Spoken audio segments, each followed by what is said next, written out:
Киелі кітапта бірде-бір нақты мәлімдеме жоқ. Бүкіл киелі кітапта Иса Мәсіх өзі туралы: "Мен Құдаймын, әрқашан маған табын" демейді. Біз жаңа өсиеттеміз. Енді есте сақтаңыз, бұл мұсылмандар үшін ең үлкен даулы нүкте. Себебі мен бұрын айтқанымдай, мұсылмандар Исаны Мәсіх деп санайды.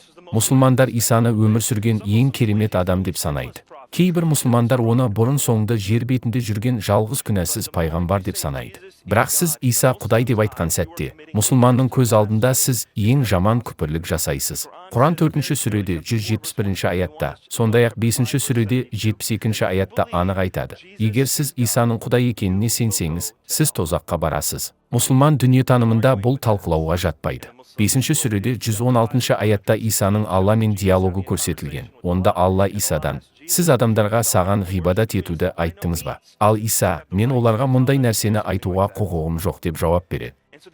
Осылайша, Иса Құдай деген идея исламдағы күпірлік болып табылады. Және мұсылмандар Иса Құдай бола алмайды деген кезде Құдайды қорғауға тырысады.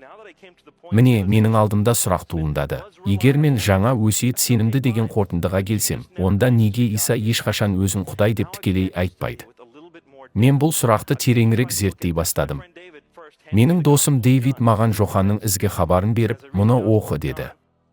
Міне, мен оқимын. Жохан 1-ші тарау 1-ші аятта Иса Құдай деп айтылады. Тіпті алысқа барудың қажеті жоқ. Басында сөз болды. Ал сөз Құдайда болды. Ал сөз Құдай болды. Сөз дегеніміз не?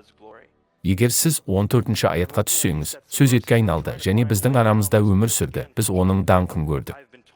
Мен бұл өлеңдерге қарап, оларды айналып өтудің жолын табуға тырыстым. Өйткені маған бала кезімнен Иса Құдай бола алмады деп айтылды. Енді мен жаңа өсиеттің сенімді екеніне сенімдімін. Ол мұны қалай айта алады? Менің дәлелім, бірақ мұны Исаның өзі айтпайды. Оны автор Жохан жазады. Мен Исаның өзін Құдай деп айтқанын көргім келеді. Міне, әрі қарай оқи отырып, мен Жохан 8:58-ге келемін. Яһудилер Исадан сұрайды: сен әлі 50-ге де келген жоқсың, Ыбырайымды көрдім дейсің бе? Иса оларға былай жауап берді: сендерге өте маңызды шындықты айтамын. Ыбырайым тумастан бұрын да мәңгі бар болушы менмін. Сіз мұсылман болсаңыз, сіз бұл менмін деген сөзді ешқашан естімеген боларсыз, және оның нені білдіретінін білмеуіңіз мүмкін. Бірақ біреу сізге Мысырдан шығу 3-ші тарау 14-ші аятты көрсетсе, онда Құдай Мұсаға оның есімі мәңгі өмір сүруші екенін айтады. Содан кейін Исаның сөздерінің мағынасы айқын болады. Еврейлер: сен әлі 50 жасқа толған жоқсың, бірақ Ыбырайымды көрдің бе? Ал Иса жауап береді: менмін. Яғни мен мәңгі өмір сүремін, тіпті Ыбырайым туылғанға дейін. Ол Мұсаның Құдайымын деп атын алады. Бұл анық. Егер мұсылмандар бұл жеткіліксіз деп ойласа, Жохан 20-ші тарау 28-ші аятты көрсін. Онда Тома: ием мен Құдайым, және Иса оны түзетпейді, бірақ оны қабылдайды. Содан кейін мен: жарайды, Жоханның ізгі хабарын ұмытып кетейік, ол тым кеш жазылған. Ең алғашқы Інжілді қарастырайық.